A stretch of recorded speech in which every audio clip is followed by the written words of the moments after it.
یەکێتی نیشتیمانی کوردستان وەک لایەنێکی سیاسی لە هەموو سەردەمەکانی خەبات و تێکۆشانیدا پشتی بە جەماوەری خۆی بەستووە و پرسی گەڕانەوە بۆ خانۆقوڕەکانیش یەکێک لەو بنەما پۆڵاینانە بووە کە یەکێتی باوەڕی پێبووە و کاریشی لەسەر کردووە. خەڵکی گوندەکان بە هەموو چوونی توێژەکانیەوە گەورەترین پاڵپشتی یەکێتی نیشتیمانی کوردستان بوونە. زۆربەی سەروەریەکانی یەکێتی نیشتیمانی کوردستان لەم چۆڵ و شاخ و شێوانە دروست کراوە ئەنجام درراوە و ئێستاش گەڕانەوەمان وەکو خوێندکارەکانی قوتابخانەکەی مام جەلال بۆ ئەم گوندانەوە بە سەرکردنیانەوە ئەرکێکی ئەخلاقی نیشتیمان پەروەریانەیە لە خانۆقوڕەکانەوە دەستمان بە شۆڕش کردووە هەمیشە ئەگەڕێنەوە بۆ لای خانۆقوڕەکان ئێستاش حزوری ئێمە کارکردنە بۆ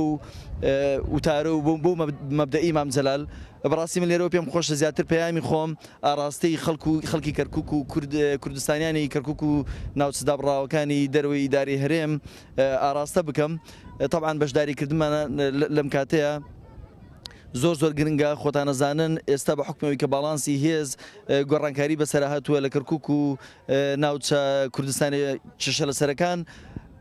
ئێمە زیاتر پێویستمان بۆیە وەکو خەباتێکی مەدەنی دیموکراسی دیفاع لە مانەوەی خۆمان بکەین. شۆڕش و قوربانیدان لەم گوندانەوە دەستی پێ کردووە و خانۆقوڕەکان بەردەوام لانکەی شۆڕش و خەبات بوونە و جەنابی مام جەلال یەکێ بووە لەو سەرکردە کارەزمایانەی کە بەردەوام تاکیدی کردوتەوە کە بگەڕێنەوە بە خانۆقوڕەکان چونکە ئەم خەڵکەی ئێرە بڵێسەی شۆڕش لە گوندەکانەوە دەستی پێ کرد و بۆ ئێمەش وەک یەکێتی نیشتیمانی کوردستان خۆمان بە قەرزارباری خەڵکی لادیەکان دەزانین. ئەبێ لەسەر ڕێبازەکەی مام جەلال بگەڕێنەوە بۆ خانۆقوڕەکان دیارە خەڵکی خانۆقوڕەکان خەڵکی شۆڕژگێڕن خەڵکی بە هەڵوێستن خەڵکی کوردپەروەرن بووە کاتی خۆی کە پێشمەرگە لە ئەوانەوە هەڵقوڕاوە ئێستاش دەنگەکان بۆ پەرلەمانی عێراق و بۆ شوێنەکانی تر هەردەم لەوانەوە دەستکەوتە بێ و ئەوانیش شۆڕش و کوردایەتی ڕاگرن ئەوانیش ئەتوانن میلەتی کورد بەرەو سەرکەوتن بەرن.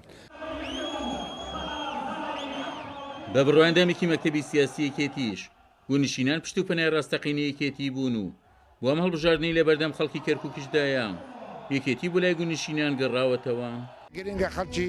ئازا و بەدەرە بنێنینە پەرلەمان بۆی بتوانن شەڕی پەرلەمان و شەڕی دەستوری شەڕی یاسا بکەن و لە لامیان زیاتر بە تایبەتی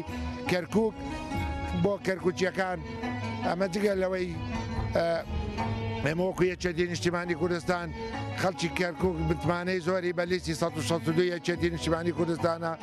بەڵام من داوام هەر لێرەشەوە داوام لەو هێزانە کە چه ئەوانەی قەوارەیان نییە یان بایکۆتیان کردووە کەرکووچیانە کوردانە بیر بکەنەوە بێن دەنگ بە خوشک و برایەکانیان بدەن بۆی بەڕاستی لە پەرلەمانی داهاتوو شەڕی کوردبوون و کوردستانی بوون کەرکووکە کرێ بۆیە چەند پێکەمان بەهێز بێ ئەوەندە دەتوانین دیفاع لە کوردستانی بوونی کەرکووک و کەرکووچیەکان بکەین. وەک چاودێرانی سیاسی ئاماژەی بۆ دەکەن ڕاستە لەم قۆناغەدا پەرۆشی کورد بۆ هەڵبژاردنەکان لە کەرکووک پەرۆشێکی باش و ومێدبەخشە بەڵام ناکرێت لەسەر دەستکەوتەکانی ڕابردوو بوەستین و بە دیێنانی خەونەکانی داهاتووش پێویستی بەوەیە تیمێکی کوردستانی بەهێز لە کەرکووکەوە ڕەوانەی بەغدا بکرێت. عومەر غەریب، کورسات نیوز، کەرکووک.